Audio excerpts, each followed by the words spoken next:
Bonjour, bonjour à tous, bienvenue pour cette session où on va parler plein emploi, comment atteindre le plein emploi.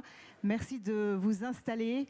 Vous aurez la parole tout à l'heure, bien sûr, on aura des questions-réponses, donc surtout n'hésitez pas si vous avez envie de poser vos questions. On a un panel absolument de choix et on a la chance d'accueillir donc sur ce panel, eh bien, je vais vous les présenter tout d'abord Elena Stancanelli, vous êtes membre invité du Cercle des économistes, vous êtes professeur à Paris School of Economics et directrice de recherche au CNRS.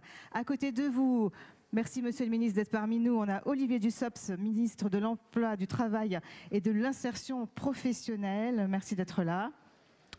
À côté de vous, Monsieur le ministre Jean-François Copé, ancien ministre du Budget, avocat au barreau de Paris et maire de Meaux.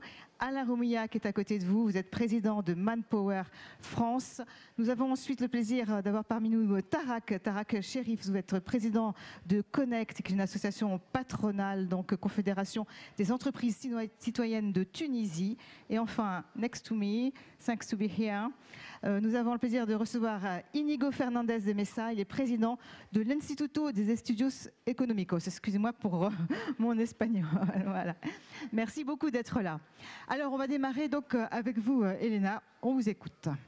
Alors, je vais juste dire quelques mots pour donner un petit regard général sur qu'est-ce que c'est que le plein emploi et quels sont les défis pour atteindre un plein emploi soutenable. Donc, si on prend les manuels d'économie, le plein emploi est défini comme une situation de chômage frictionnel, c'est-à-dire une situation où les chômeurs sont au chômage très peu de temps, juste le temps de chercher le job qui convient pour leur profil. En revanche, si on prend la définition du Bureau international du travail, l'accent est mis plutôt sur les taux de chômage. Donc il y aura un taux de chômage très faible qui va correspondre à une situation de plein emploi. Et ces taux de chômage de référence peuvent varier d'un pays à l'autre. Donc on va se baser sur la série historique du chômage dans chaque pays pour déduire quel est le taux de chômage de référence qui va nous dire on est en situation de plein emploi. Donc pour les cas de la France, ça peut très bien être la situation quasiment actuelle, donc 7-8% de taux de chômage correspond bien à une situation de plein emploi. Ceci dit, là, on ne s'occupe plus, ici l'accent n'est plus sur la composition du taux de chômage, mais plutôt sur les niveaux. Après, on peut avoir encore un autre aperçu et dire, mais on va regarder cela du côté de la demande de travail, du côté des entreprises. Et on pourrait dire une situation de plein emploi est une situation où les entreprises ont des difficultés à embaucher. Parce que ça, c'est symptomatique du fait que tout le monde travaille déjà. Alors évidemment, là, on n'est pas en situation de plein emploi soutenable. Donc moi, je pense qu'il y a plusieurs autres définitions de plein emploi qui coexistent, j'en suis sûre. Mais à mon avis, c'est un marché du travail fluide, dynamique, où il y a un bon appariement entre les profils recherchés par les entreprises et les compétences de demandeurs d'emploi. Donc là, je pense qu'il y a encore beaucoup de chemin à faire un peu partout dans le monde, dans le sens que les sociétés sont toujours en transformation. Surtout là, on a eu plusieurs années de Covid, on a eu du télétravail. Alors, est-ce que le télétravail va aider à dynamiser aussi les marchés de l'emploi?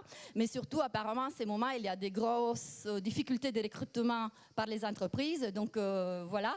Et aussi, les défis sont qu'est-ce que faire des chômeurs de longue durée, comment les accompagner davantage, quelle formation proposer et surtout se pencher sur les risques de tomber au chômage de longue durée. Donc éviter la succession de petits jobs après chômage de longue durée en fin de carrière par exemple.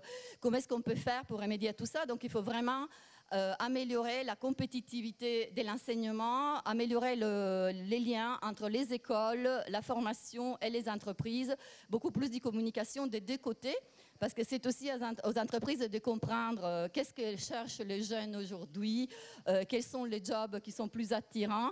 Et donc, je laisse la parole. Je veux juste dire encore, le dernier défi, c'est la segmentation du marché du travail. Donc, pour atteindre le plein emploi soutenable, il faut aussi un marché du travail dynamique, mobile. Il ne faut pas que les jobs soient dans un certain lieu et les chômeurs ailleurs. Il n'y a pas de mobilité. Alors, est-ce qu'à nouveau, le télétravail peut être une réponse, peut-être au moins à un certain niveau? Et il y a beaucoup d'autres défis, donc je laisse la parole. Voilà. Merci beaucoup Elena. On va poursuivre justement un premier tour de table. On va vous entendre tous sur cette question donc du plein emploi. Et puis après, je vous avais dit, vous pouvez participer alors de deux manières. Hein, vous savez, soit vous envoyez vos questions par Internet sur le site, soit avec un micro. On fera ça, on va dire, de manière un peu plus traditionnelle. Alors, Monsieur le Ministre, vos solutions, vous venez d'arriver. Hein, donc on a envie de vous entendre parce qu'effectivement, on sait que atteindre le plein emploi, c'est quand même un objectif qui est pas forcément facile à réaliser. Bien, bonjour à toutes et à tous, d'abord très heureux de vous rejoindre. Effectivement, je viens d'arriver, comme vous venez de le dire, il y a quelques semaines que j'ai pris mes fonctions et je voudrais commencer par une première remarque qui concerne le titre même à la fois de l'atelier aujourd'hui et du ministère dont j'ai la charge aujourd'hui.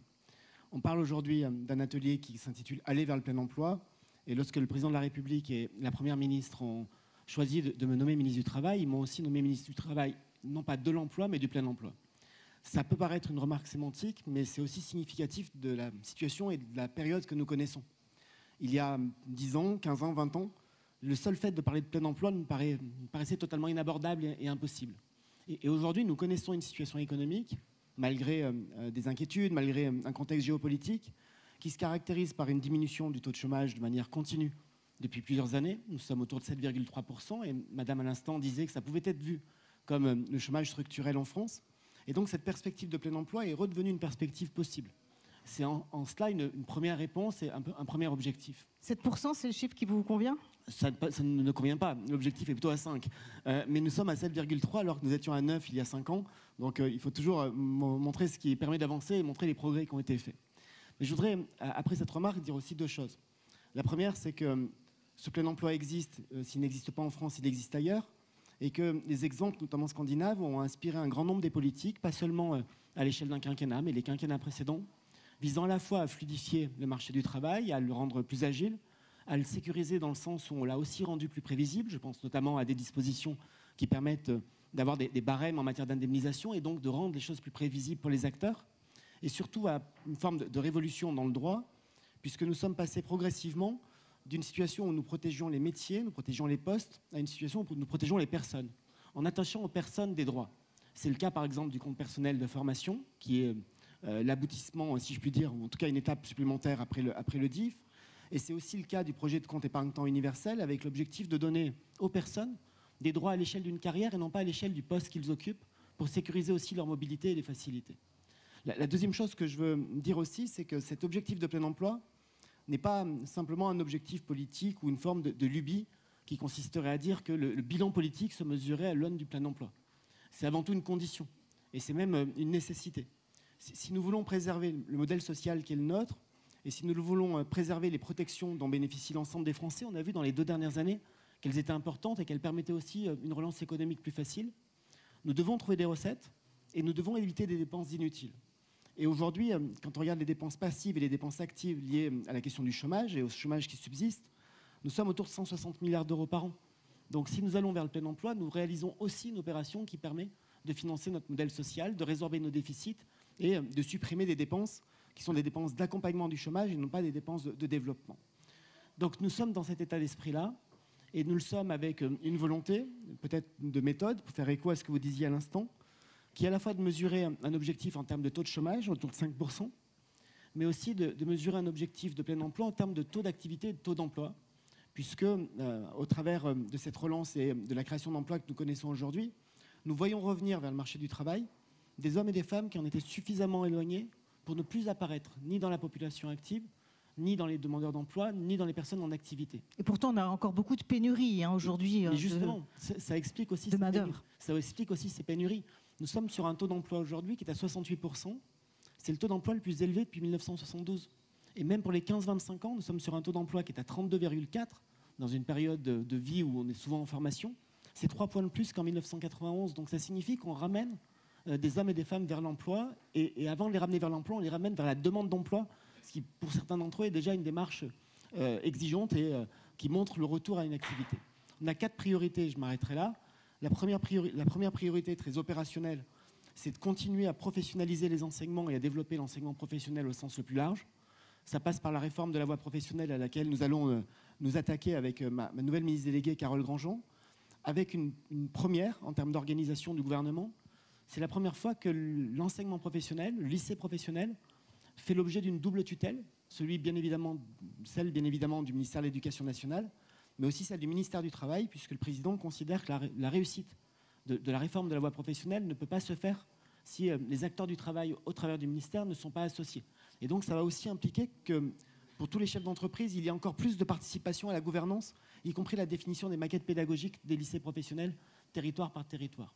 Et puis le développement de l'apprentissage, mais c'est aujourd'hui un succès quantitatif et qualitatif, je n'y reviens pas. La deuxième priorité, c'est de travailler plus, tous plus, y compris pour répondre à des besoins économiques et des besoins de développement. J'aurai l'occasion de porter une réforme qui est, je sais, très attendue, celle des retraites. Donc on aura aussi cette occasion de discuter de ce que c'est que travailler plus collectivement, plus dans une vie, plus dans une société. La troisième, c'est de ramener vers l'emploi. Et c'est la réforme du RSA avec la volonté d'une contrepartie et d'une politique d'insertion qui permettent d'offrir une activité d'insertion à toutes et à tous, y compris en durcissant le système dès lors qu'on garantit l'inconditionnalité de l'accès à la prestation et donc de l'accès aux droits. Et puis enfin, il y a un travail et une priorité qui relève plus, pour ce qui me concerne, d'une forme de médiation et d'animation que d'action, puisque ça relève directement des partenaires sociaux. C'est la question de l'attractivité des conditions de travail, puisque dans une période de tension de recrutement qui est rappelée, soulignée par l'ensemble des organisations professionnelles, la question des conditions et de la qualité de vie au travail deviennent un des critères, non pas de recrutement, mais d'acceptation du recrutement et d'attractivité des filières. Et donc, il y a aussi beaucoup à faire, mais nous nous y attacherons dans le dialogue social, puisque ça relèvera d'autres partenaires que de l'État directement. Merci, Monsieur le Ministre. On va enchaîner avec vous, Jean-François Copé. Donc, merci pour...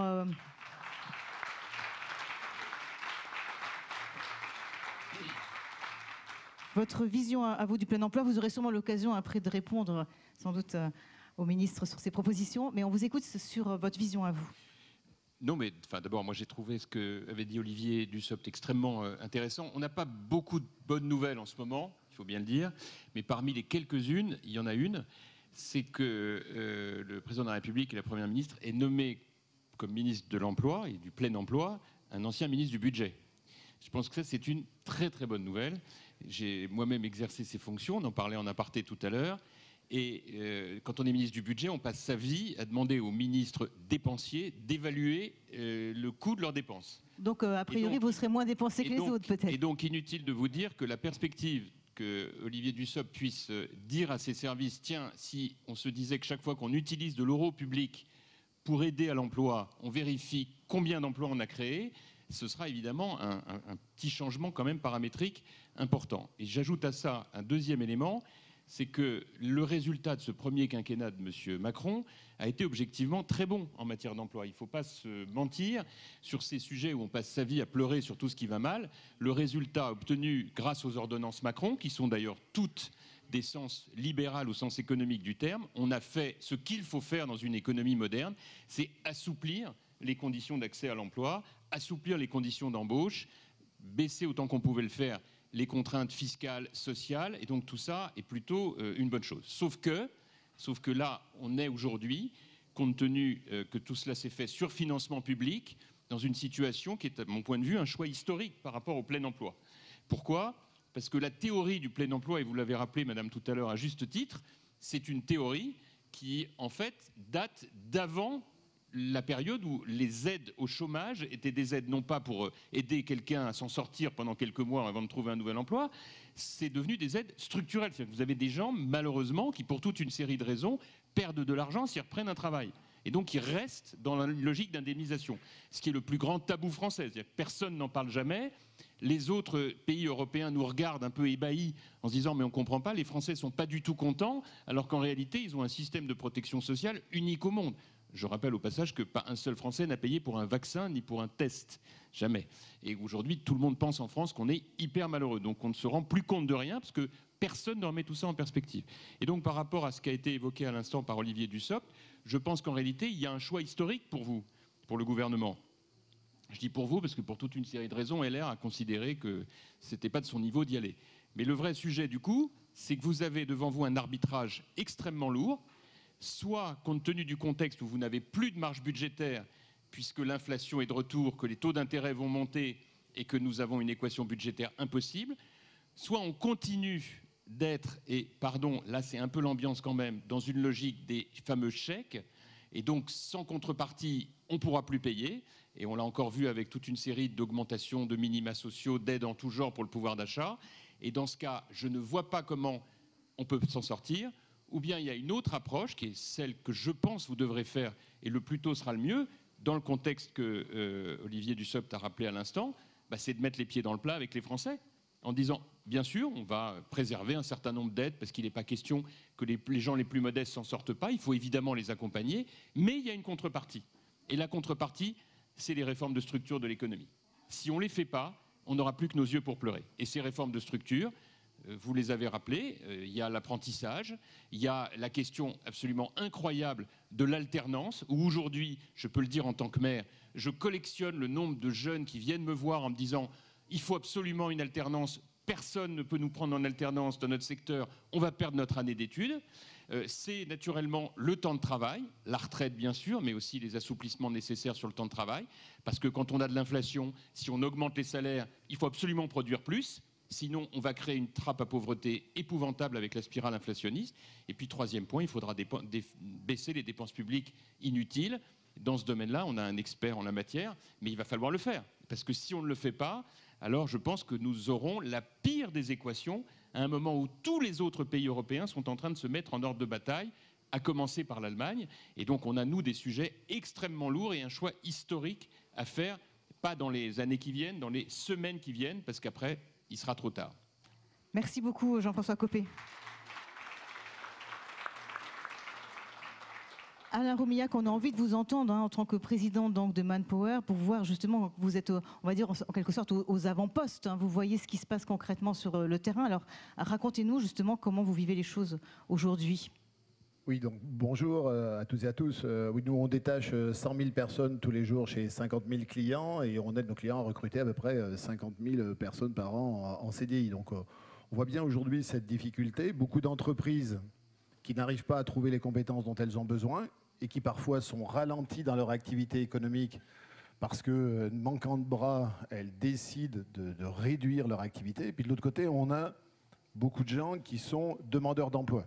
Alors, dans les deux demandeurs d'emploi, il y en a quelque part deux catégories.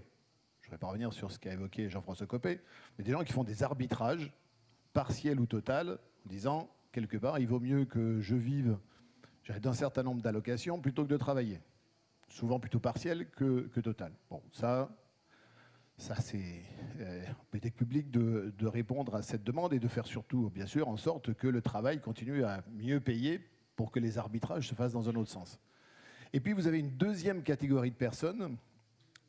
Ces personnes-là, si vous ne les accompagnez pas, si vous ne les aidez pas, elles sont incapables, et il faut le reconnaître, que notre système, notre société fait qu'ils sont incapables de naviguer et de trouver leur voie. Ils ne savent pas sur quel secteur aller, ils ne savent pas éventuellement comment se former. Il y a pléthore d'acteurs dans le domaine de l'emploi. Donc peut-être le ministre en parlera de France Travail pour essayer de simplifier les guichets d'accès de tout le monde. Donc là, ces gens-là, il faut en général les aider, les accompagner pour qu'ils s'insèrent dans un projet professionnel. Il faut les former. Et quand on dit les former, il ne faut pas simplement les former sur ce que souvent on appelle les hard skills, c'est sur les compétences, mais il faut aussi les former sur du comportement, sur des sujets aussi basiques que d'aller tous les jours donc au travail, parce qu'ils n'ont pas ces bases-là.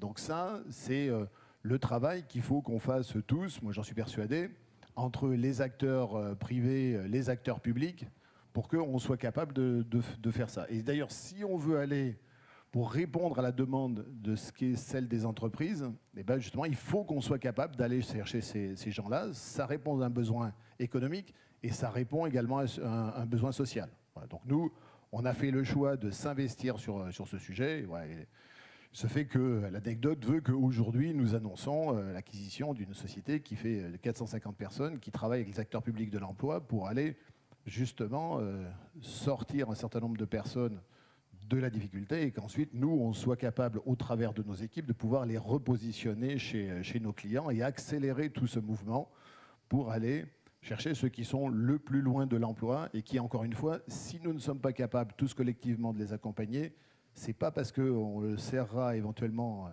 pardonnez-moi d'utiliser cette expression, la vis sur l'aspect financier, qui trouveront leur voie. Donc ceux-là, il faut absolument être capable de les accompagner.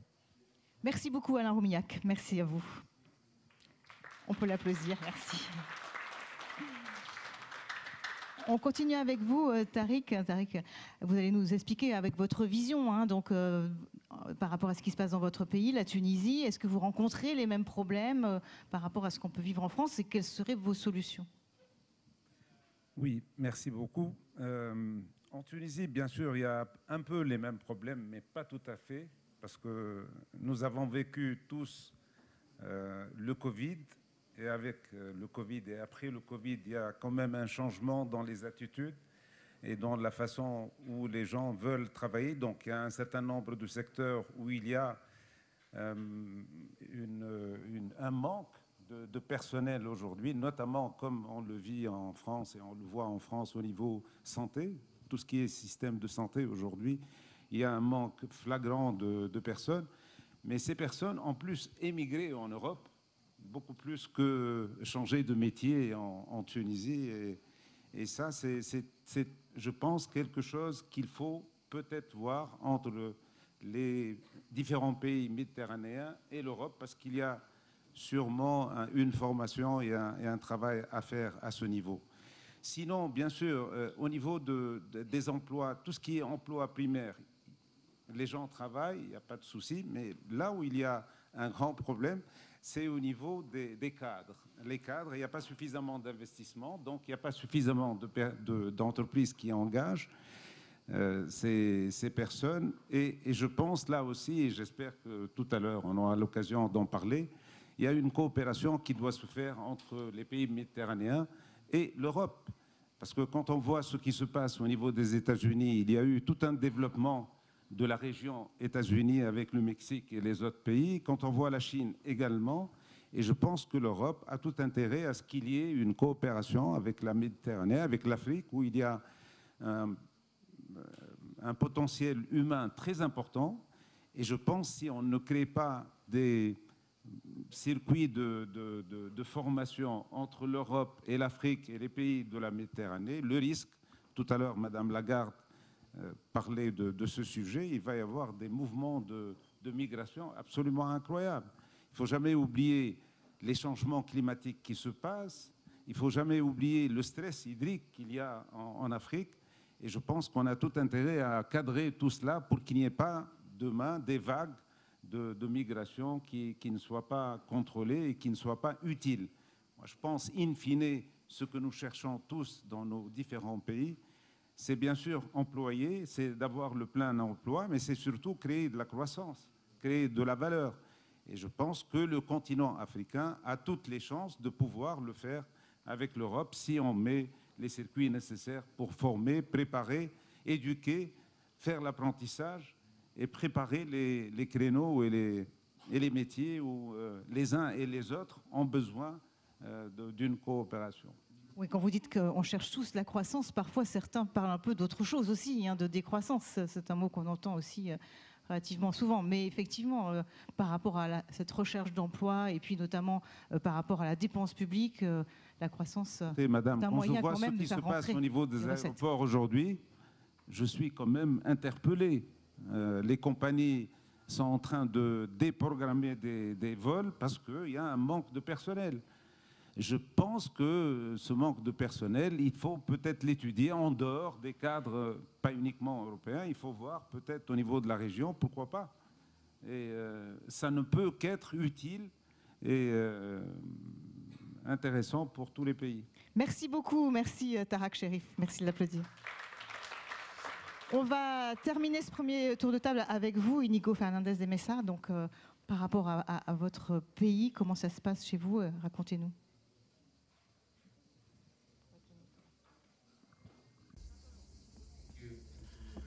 Merci infiniment de me donner la parole. Je suis le seul à parler anglais. Beaucoup de sujets ont été évoqués. Alors c'est quoi le plein emploi? Et je pense que nous sommes d'accord sur le fait que Le plein emploi, c'est quand tout le monde travaille. Mais il y a des mutations au sein du marché du travail. Moi, je vais vous parler de l'Espagne. Nous avons un taux de chômage de 13%, mais il est pratiquement impossible de trouver un chauffeur, un serveur, et parfois, il est même difficile de trouver un spécialiste de certains emplois, des techniciens, des architectes et consorts. Donc, il y a une pénurie d'emplois. Avant la Covid, nous étions inquiets de cette situation. La capacité de l'économie à recouvrer les emplois perdus en raison de la Covid. Mais il y a un taux de chômage élevé. Il y a un manque d'emplois qualifiés, un manque d'emplois non qualifiés. En Espagne, en Europe, il y a des changements, des mutations sur le marché du travail. Il nous faut explorer tout cela. Et je pense que cela prendra du temps pour que nous puissions bien évaluer la situation. Alors, en Espagne, et c'est une situation qui s'applique à d'autres pays, en Europe, il y a des enjeux structurels qui ont un impact sur le marché du travail. Par exemple, nous avons des sociétés qui vieillissent, beaucoup de personnes prennent leur retraite, il y a des personnes qui quittent certains emplois dans le secteur agricole, dans le secteur de la pêche, dans le secteur minier. Il y a beaucoup de personnes qui ne veulent plus travailler dans ces secteurs et en fait il y a des postes à pourvoir. Il y a aussi un décalage entre ce que recherchent les entreprises et ce que peuvent fournir les demandeurs d'emploi. Il faut travailler sur l'enseignement, sur l'instruction, il faut mieux former les personnes, il faut essayer d'établir un lien entre ce que veulent les entreprises et les desiderata des demandeurs d'emploi.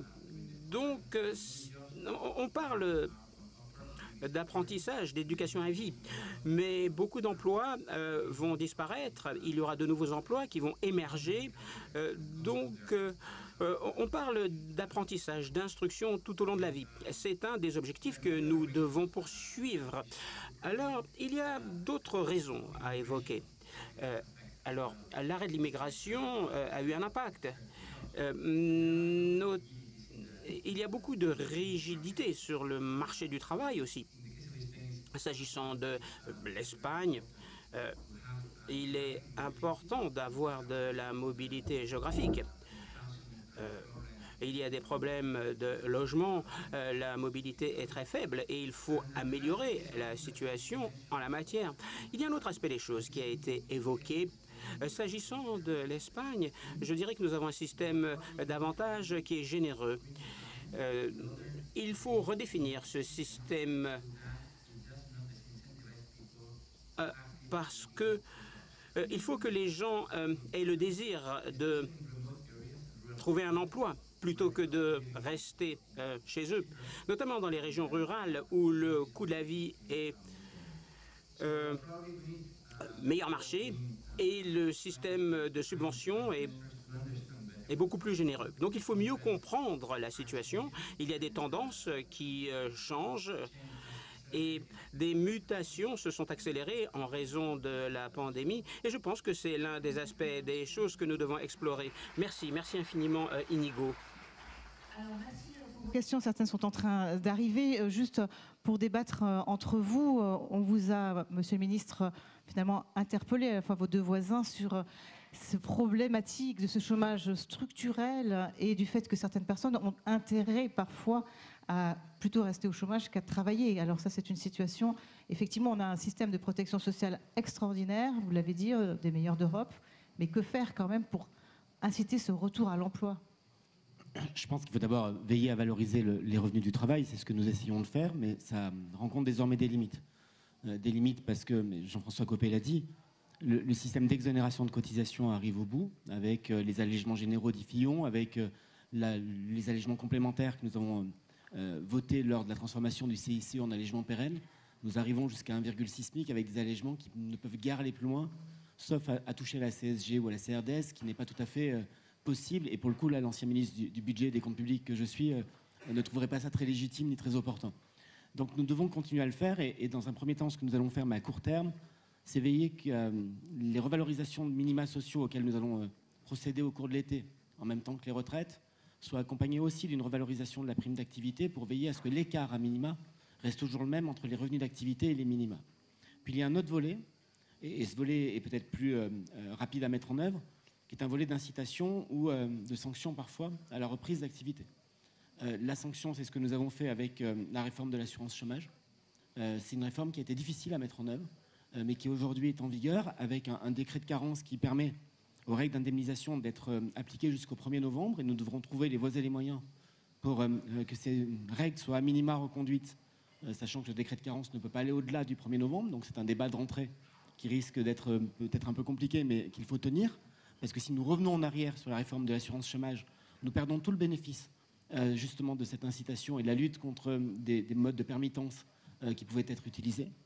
Et la deuxième chose, c'est un désengagement pris par le président de la République pendant la campagne, qui a parfois été caricaturé sous l'angle du travail obligatoire en contrepartie du RSA. La réalité est un peu différente, et le président l'a rappelé lorsqu'il était encore candidat. D'abord, le RSA est un droit inconditionnel, et c'est un droit qui est attribué ou dont vous bénéficiez en fonction de vos revenus.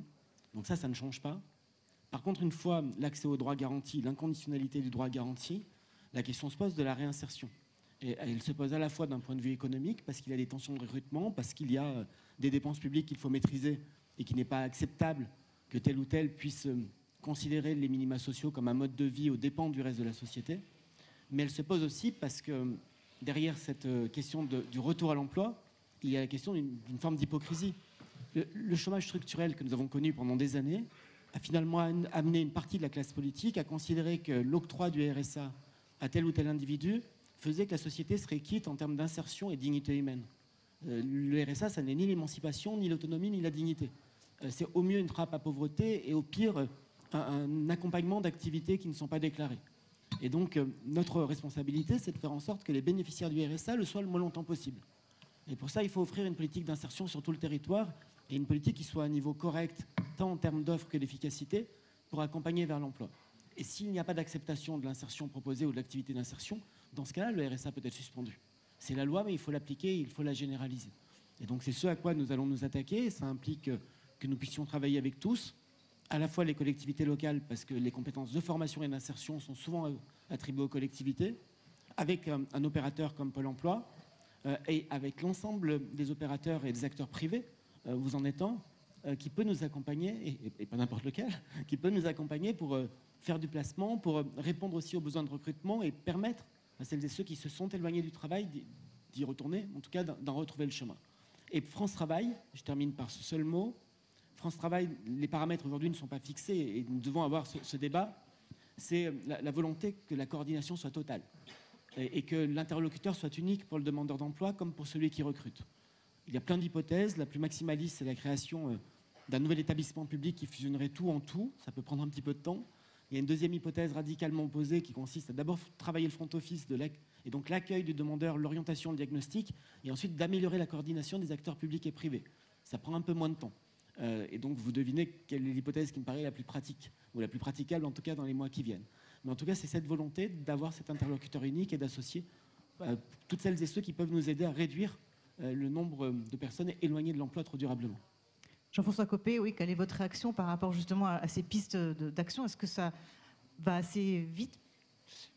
Enfin, assez vite. On va autant qu'on le peut, parce que c'est des sujets qui sont lourds. Moi, j'ai une inquiétude, mais encore une fois, je ne demande pas mieux que de l'avoir levée, mais j'ai une vraie inquiétude. C'est que j'ai le sentiment qu'on va aller très vite dans les aides et un peu moins dans les contreparties. Et objectivement, je pense que nous n'avons plus les moyens de décaler ces contreparties. Parce qu'en réalité, la contrepartie, ce n'est pas simplement une annonce ministérielle, aussi crédible et puissante soit-elle. C'est sa mise en œuvre sur le terrain. Et ce que je vois aujourd'hui, c'est qu'on est très allant pour distribuer les aides et que dès qu'il s'agit de contrepartie, on est tout de suite plus prudent parce qu'on ne veut pas d'ennui. Et a fortiori, dans un contexte politique que nous connaissons, avec quand même deux blocs, d'extrême droite et d'extrême gauche, qui sont quand même très puissants aujourd'hui, et dont la nature va être plutôt d'empêcher les choses de se faire. Et ça, c'est un risque réel par rapport à la situation.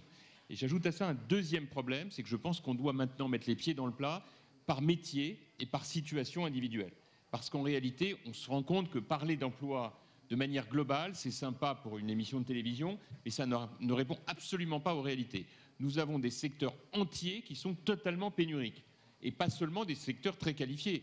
On a évidemment le numérique, qui est un domaine dans lequel il y a énormément à faire et dans lequel on sait qu'on a du mal à recruter, et on a, comme d'ailleurs dans le développement durable, et on a aussi l'hôtellerie-restauration, qui sont des secteurs dont on dit qu'ils ont peu d'avenir, mais enfin on a déjà du mal à embaucher aujourd'hui. Donc on voit bien, pour prendre ces deux exemples, on a des rendez-vous très durs à honorer. Et moi, ce qui m'inquiète, c'est que je me dis, on parle de formation professionnelle, super, on parle d'apprentissage, très bien, on oublie un peu que, en fait, dès l'école, il y a un certain nombre de choses à dire aux jeunes sur ce que ça veut dire travailler dans une société postmoderne. Et ce discours-là, il est très absent du discours public. Je veux pour cela donner un point d'illustration. On parle beaucoup de donner du sens au travail. Et moi, je suis assez sensible à cette approche. Je pense qu'elle est assez cohérente. On n'est plus à l'époque de la lutte des classes. Les temps ont un peu changé, donc il n'y a pas le méchant patron et le travailleur exploité. Enfin, je sais que ça, c'est encore un peu à la mode, mais c'est plus tout à fait le sujet. Le sujet, c'est que vous avez beaucoup de gens qui, naturellement, disent « mais pourquoi je fais tout ça hein ?» Et le mouvement est parti des États-Unis et c'est assez révélateur. Je pense que l'idée de réinventer demain, et c'est très absent du discours, l'intéressement et la participation en disant « non, mais tu vas participer aux résultats de l'entreprise ». Mettre en avant l'idée « tu vas faire carrière », qui est un discours qui est assez absent aujourd'hui. L'idée de dire « voilà ce que tu vas apprendre en travaillant ». Voilà les gens que tu vas rencontrer, y compris si on développe un peu de télétravail. C'est déjà plus le même discours que le discours strictement quantitatif. Et donc je pense que ça, c'est aujourd'hui assez absent du discours politique. Et si vous mêlez ce point-là avec le fait qu'on va encore distribuer beaucoup et qu'on promet qu'on va serrer un peu les boulons, mais qu'on ne sait pas trop quand ni comment, je redoute que finalement, vu la lourdeur des choses, vu le fait que quand on est un responsable politique et qu'on en prend plein la figure toute la journée, au bout d'un certain nombre d'années, ça fatigue. Et objectivement, là, ça va faire la 5e année, donc ça fatigue forcément, et qu'on n'a plus envie de s'embêter. Il y a même un autre mot qu'on peut employer quand on n'est pas au micro. Eh ben, on a un peu tendance à lâcher l'affaire et à ne se contenter que des bonnes nouvelles. Et c'est là qu'on rentre dans une spirale infernale. Alors, réponse, oui. Je crois que vous vouliez rajouter quelque chose, Elena, oui. Je vais juste dire un petit mot, rebondir seulement sur une question, c'est-à-dire que je pense que là, on a vu qu'il y a un problème généralisé des entreprises qui ont du mal à recruter et que ça se passe aussi en Tunisie où je pense que les systèmes de protection sociale, si je peux me permettre, est beaucoup moins développé qu'en Europe. Donc je crois, parce que moi je suis spécialiste des micro-appliqués, mais aussi de l'économie de la famille, de l'économie des ménages, et je pense qu'avec la Covid, les ménages ont été fortement touchés, quelque chose a changé dans la façon de vivre, justement, c'est sa quête de sens. Donc, il est difficile je ne pense pas que c'est... Peut-être que je me trompe, à mon avis, c'est pas... Je pense que côté secteur public, il y a eu déjà énormément de réformes.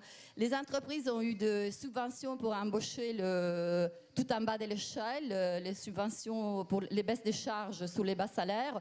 Je pense que là, c'est une question de aussi profilage des jobs. Donc, il faut que les entreprises se posent aussi la question, est-ce que notre jobs sont attirants ? Est-ce que c'est un job où les gens vont dire justement, là, je peux faire ma carrière?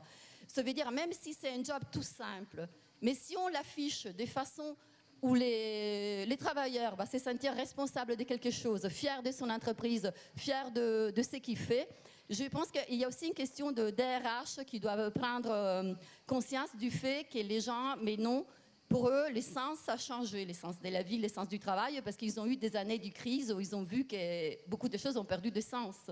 Donc je pense qu'il y a aussi ces côtés, si je peux me permettre, ce n'est pas qu'une question de... Je pense que beaucoup de réformes ont déjà été faites, mais non, c'est aussi à s'interroger sur vraiment les liens entre les entreprises, beaucoup plus de communication entre les entreprises et les écoles. Qu'est-ce qu'ils veulent, les jeunes? Comment rendre aussi les jobs intéressants pour les jeunes, qui veut dire, je vais avoir ma carrière dans cette entreprise et pas c'est un petit boulot des 3 mois, après qu'est-ce que je ferai? Alors, c'est vrai que ce qu'ils veulent, les jeunes, c'est souvent trouver un boulot. Ils sont souvent trimballés, si on peut dire, de stage en stage aujourd'hui. Hein. C'est un peu le problème des jeunes. Il y a des problèmes finalement au deux bouts de l'échelle, à la fois pour les jeunes et puis pour les seniors. Vous voulez nous parler de la réforme des retraites, mais les seniors qui doivent travailler plus longtemps, mais que souvent, à qui on dit à l'approche de la soixantaine, partez de la boîte. Le travail des seniors et l'aménagement des fins de carrière, c'est certainement un des enjeux, une des conditions d'acceptabilité et d'efficacité même, plus que d'acceptabilité de la réforme des retraites. Et c'est aussi un enjeu sur lequel l'ensemble des partenaires sociaux, organisations syndicales et professionnelles souhaitent travailler. Donc allons-y. Allons-y et faisons-le jusqu'au bout, tant sur le travail des seniors que sur la pénibilité d'ailleurs. Je voulais aussi rebondir sur ce que disait Jean-François Copé, pour lui dire d'abord qu'au bout de 5 ans, je ne suis pas fatigué et que je suis bien déterminé à aller au bout de ces réformes-là et que nous sommes déterminés à appliquer l'ensemble des règles qui sont à notre main. Sur l'assurance chômage, c'est le cas. Sur la question de la réforme de l'insertion, nous allons le faire. Nous ne le ferons pas seuls. Nous le ferons d'abord, et au moins dans un premier temps, avec un certain nombre de partenaires publics, je pense aux collectivités. Aujourd'hui, ceux qui ont la main pour suspendre, par exemple, une allocation RSA quand il n'y a pas respect des engagements, ce n'est pas l'État, ce sont les conseils départementaux dans le cadre des compétences qui sont les leurs, et donc il faut aussi qu'on puisse aligner ces politiques-là. Et nous le ferons aussi avec les partenaires sociaux pour ce qui concerne la revalorisation des revenus du travail, parce que était évoqué tout à l'heure les questions de revalorisation d'aide par rapport aux questions de revalorisation des revenus du travail. J'ai réuni hier le comité de suivi des négociations salariales par branche, parce que chaque revalorisation automatique du SMIC a des conséquences pour les branches dont les paliers peuvent passer sous le niveau du SMIC et ça entraîne des obligations de négociation. Mais il y a des chiffres qui sont ressortis et qui étaient extrêmement intéressants. Le SMIC, parce qu'il y a un mécanisme de revalorisation automatique, a augmenté de 5,9% à un an. Les salaires, de manière générale, branche par branche, ont plutôt augmenté de 6% en un an, parce qu'il y a des pénuries de recrutement, parce qu'il y a de l'inflation. Et donc, ça entraîne cette augmentation salariale de manière presque mécanique, et au-delà de la mécanique, dans la discussion. Et dans le même temps, un certain nombre de décisions ont été prises, notamment par les partenaires sociaux. C'est l'UNEDIC qui a décidé, d'une certaine manière, de sous-indexer la revalorisation des allocations de chômage par rapport à l'inflation. Elle est quand même de 2,9%, ce qui est significatif pour les allocations de chômage.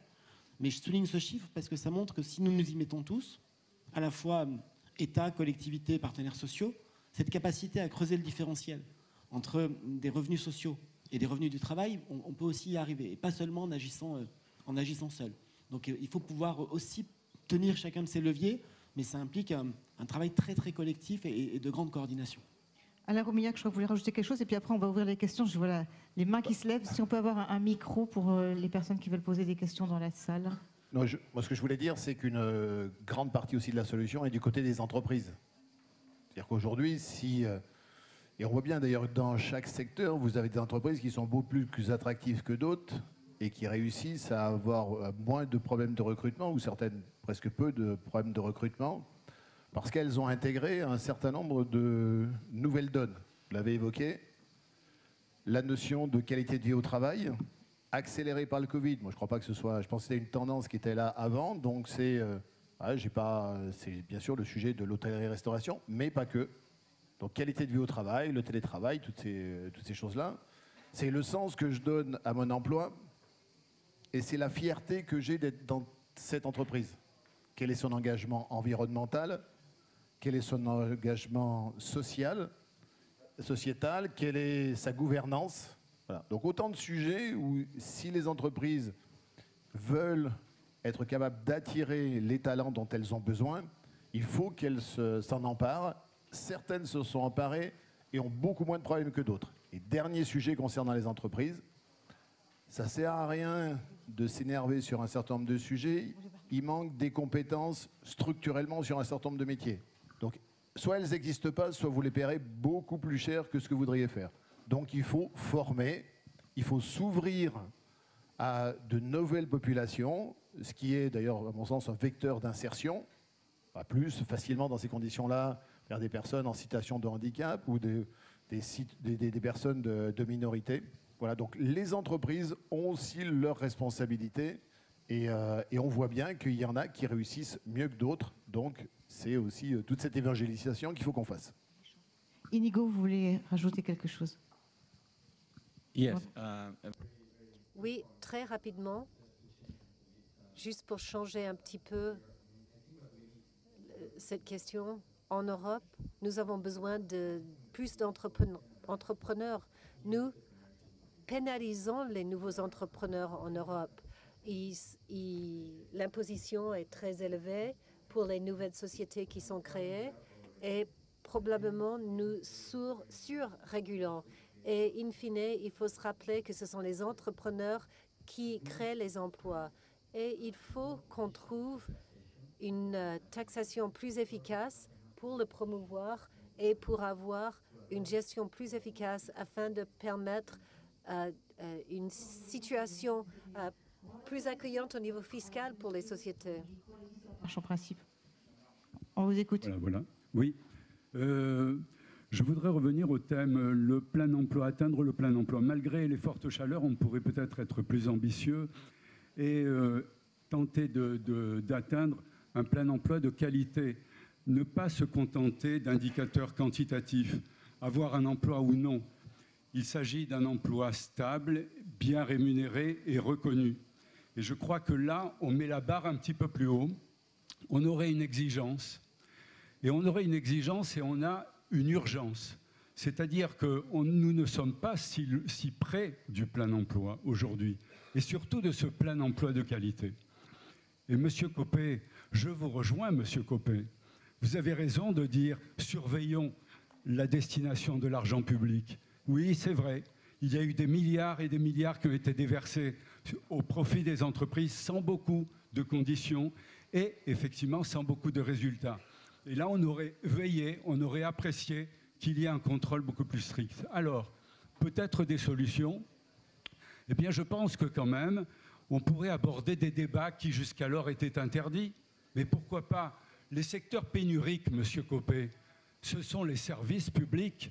Donc, employons, il y a des gisements d'emploi considérables pour satisfaire des besoins collectifs aujourd'hui.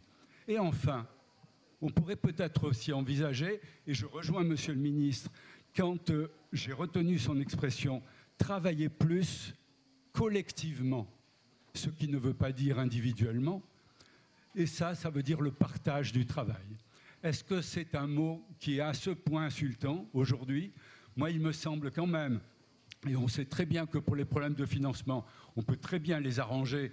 On a suffisamment d'argent, effectivement, qui ont été accordés de façon non conditionnelle, et on a aussi l'argent passif du chômage. Et là, je crois qu'on pourrait parvenir à ce plein emploi de qualité, et de façon très urgente, et surtout, la croissance miracle n'est pas au rendez-vous, on le sait, la productivité quand même n'est pas si faible, et la croissance forte nous est interdite pour des raisons environnementales. Merci pour votre remarque, ce n'est pas vraiment une question. Merci. Alors voilà, monsieur, est-ce que vous pouvez prendre le micro? Il y a une main devant. Voilà, merci de apporter le micro, s'il vous plaît. Oui, juste un petit mot. Moi, je voudrais dire à monsieur Copé, j'ai votre âge, on a le même âge, et ça fait 30 ans que vous dites qu'il y a des chômeurs qui continuent à tirer sur la sécu, tout ça. Il faut arrêter avec ça, parce que les gens, ils ont envie d'acheter une maison, de louer un appartement, de se marier, de faire de gamins, comme vous, comme moi, comme tout le monde. Et je crois que le RSA, c'est pas du tout une émancipation de l'individu. C'est terrible, 500 ou 600 euros par mois. C'est catastrophique. Il faut arrêter de dire que les gens s'installent là-dedans. Ensuite, un petit mot à M. Dussopt. Vraiment, j'ai apprécié votre discours. Moi, ce que j'aimerais, c'est que vous réarmiez certains services comme la médecine du travail, l'inspection du travail, les bilans de compétences, tout ça, ça a disparu. Je ne sais pas pourquoi. C'était vachement utile. Dans ma vie professionnelle, je l'ai utilisé pendant 20 ans. Donc, remettre en marche tout plein de dispositifs qui existaient, et ça faciliterait vraiment le plein emploi. Merci pour vos remarques. On a une question devant aussi. Jean-Luc Mélenchon, si tu nous écoutes. Merci. Oui, merci. Merci. Je vais pas faire un débat avec vous, je vais juste vous poser deux questions. La première, le plein emploi, c'est aussi l'apprentissage qui conduit à l'emploi. Le gouvernement a une formidable réussite sur l'apprentissage. Aujourd'hui, et je suis président de 2 écoles, donc une de commerce et d'ingénieurs, on apprend que France Compétences a 4 milliards de déficit et qu'il y aura des 5, donc qu'il y aura des coupes. Et nous, dans nos écoles, on est déjà, pour les prochaines rentrées, en train de faire des scénarios pour diminuer l'apprentissage parce qu'on pense qu'on n'aura pas les élèves pour l'apprentissage. Ça, c'est le premier point. Le deuxième point, c'est sur l'équilibre plein-emploi. Plein-emploi et qualité de vie au travail et qualité des emplois et donc rémunération. Aucun problème du point de vue du patronat pour augmenter les salaires, à condition qu'on soit capable d'augmenter la productivité. On nous a souvent reproché d'avoir augmenté les salaires sans avoir augmenté la productivité, puis il faut continuer à baisser les charges, en particulier les impôts de production, et je crois que c'est le président de la République a pris un engagement en ce sens. Et puis un témoignage, et je m'arrêterai là, vous savez que je préside l'AGS, qui est l'association qui garantit les salaires. Aujourd'hui, on voit une montée de plus de 30% des défaillances d'entreprises. On va payer là plus 20% par rapport à l'année dernière en termes de contribution. Et on va être amené à payer certainement 1 milliard, je pense, cette année, de soutien au salaire. Donc c'est un formidable amortisseur social. Je voulais vous dire, Monsieur le ministre, qu'on sera à vos côtés parce qu'on voit augmenter effectivement les défaillances d'entreprises. C'est un système purement patronal, on peut quand même le souligner, qui ne coûte rien aux salariés, qui ne coûte rien à l'État, qui est bâti uniquement sur les cotisations patronales de 0,15. Et on sera là pour soutenir les salariés qui sont en difficulté dans cette période et on sera à vos côtés. Voilà. Une autre question juste devant, à gauche. Bon, après donc. Allez-y rapidement parce qu'il ne reste plus beaucoup de temps malheureusement. Bonjour mesdames, messieurs. Tout en vous remerciant pour la qualité de vos exposés, j'avais une question pour madame la professeure et monsieur le ministre. Au lendemain de la révolution industrielle, les machines ont remplacé nos muscles. Aujourd'hui, ce sont des algorithmes qui remplacent nos cerveaux. C'est bien qu'il y a des algorithmes tels que machine learning ou bien le deep learning qui apprennent à coder par eux-mêmes, à se former par eux-mêmes, à apprendre par eux-mêmes. Est-ce qu'à terme, au lieu qu'il y ait un plein emploi, il y aura un zéro emploi, tel qu'on peut le voir aujourd'hui dans des métiers tels que comptable, journaliste également et trader dans pas mal de temps? Bon, ces défis de nouvelles technologies qui détruisent les emplois, c'était une thématique, donc on en a parlé aussi dans la séance juste avant la nôtre, et je pense que la conclusion, c'est que les progrès technologiques ne vont pas nous empêcher de travailler demain. C'est vrai qu'il faut quand même suivre tout ce qui se passe. Donc, par exemple, le télétravail, c'était un défi dans certains pays européens comme la Roumanie où les gens n'avaient pas d'ordinateur chez eux et donc ça a été très compliqué. Mais dans un pays comme la France où je pense que tout le monde, même les personnes les plus âgées, ont une formation, des compétences informatiques, je ne vois pas aujourd'hui, je vois des robots qui avancent un peu dans les supermarchés, tout ça. Mais bon, je n'ai pas eu l'impression que ça met à risque les marchés de l'emploi du futur. Puis, je ne sais pas si vous avez notre avis. Alors, un élément de réponse, Monsieur le Ministre, et puis après on va être obligé bientôt de conclure la table ronde. Peut-être une toute dernière question ici, parce que Monsieur a levé la main plusieurs fois. Simplement dire, même faire écho à ce que dit Madame, que je ne crois pas à une société sans travail, que le travail soit différent, qu'il évolue avec les évolutions, le progrès technique, oui, mais je ne crois pas à une société sans travail. C'est un facteur d'évolution, d'émancipation, de dignité, et vraiment pour moi c'est quelque chose de totalement ancré. Je n'imagine même pas une seconde que nous soyons tous sans travail. Donc on verra comment on travaille, mais on travaillera. Juste faire écho à ce qu'a dit Christian Nibourel. D'abord, merci pour les mots sur l'AGS. C'est vrai que c'est un système utile. Et peut-être, pardon Christian, mais juste relativiser aussi les chiffres. Il y a une augmentation du nombre de défaillances, c'est une évidence, par rapport à l'an dernier et par rapport à 2020. Mais nous savons aussi tous que le niveau de défaillance de ces 2 années était extrêmement bas, dans la mesure où les systèmes de protection que nous avons mis en place collectivement ont évité à des entreprises des défaillances et même à des entreprises qui auraient dû connaître la défaillance et qui ont échappé du fait du niveau d'intervention de la sphère publique dans l'économie. Et sur l'apprentissage, je partage. France Compétences est une super machine. C'est un succès quantitatif. L'objectif, c'est 1 million d'apprentis. Il y a quelques réglages à faire. Et là, Jean-François Copé le disait, je reste toujours un peu ministre du budget dans ma tête. Une super machine qui a un déficit de 5 milliards d'euros, c'est une belle machine, mais ce n'est pas une machine qui va très loin. Et donc, il y a quelques ajustements, et on a commencé à le faire, d'ailleurs, avec le soutien de beaucoup des partenaires sociaux dans le MEDEF, pour réguler le niveau de prise en charge et trouver des marges. Là, on peut avoir des marges sans remettre en cause l'appareil de formation en apprentissage. Une toute dernière question, très rapidement, malheureusement, parce qu'on est arrivé au terme de notre session. Simplement, je souhaitais revenir un peu sur ce qui s'est dit tout au long de ce débat. Et c'est vrai qu'on a beaucoup discuté de 2 principaux thèmes autour de l'emploi. Donc, comment atteindre le plein emploi, qui était le sujet de cette session, et après, autour du sens du travail.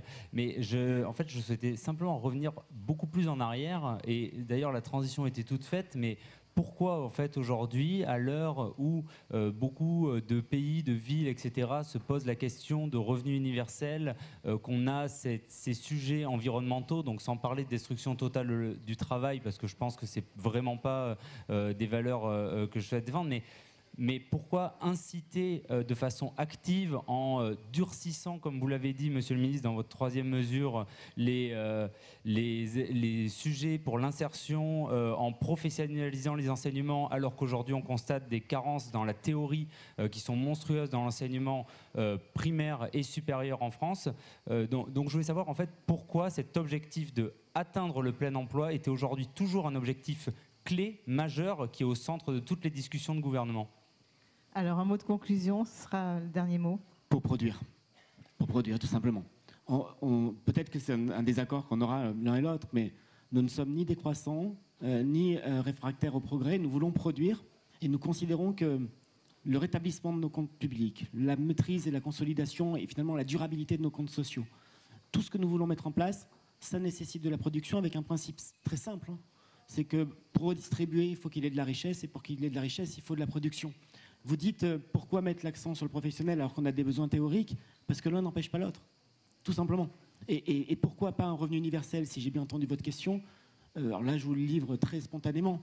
Il se trouve que j'ai une histoire politique, ça fait 20 ans que j'en fais. J'ai quitté le Parti socialiste à cause du revenu universel. Je ne crois pas une seconde à une société qui consiste à dire nous allons donner 800 € à quelqu'un et nous serons quittes. Ça n'existe pas. Tout ce qui m'intéresse, c'est de permettre aux gens et aux uns et aux autres d'être autonomes, de s'émanciper. Et pour moi, le travail et les revenus du travail restent le meilleur outil d'émancipation. C'est pour ça. Donc c'est produire et émanciper. En 2 mots pour répondre très vite et ne pas me faire engueuler. Merci beaucoup. Merci, ce sera le mot de la fin. Merci. Merci à tous. Merci pour vos questions.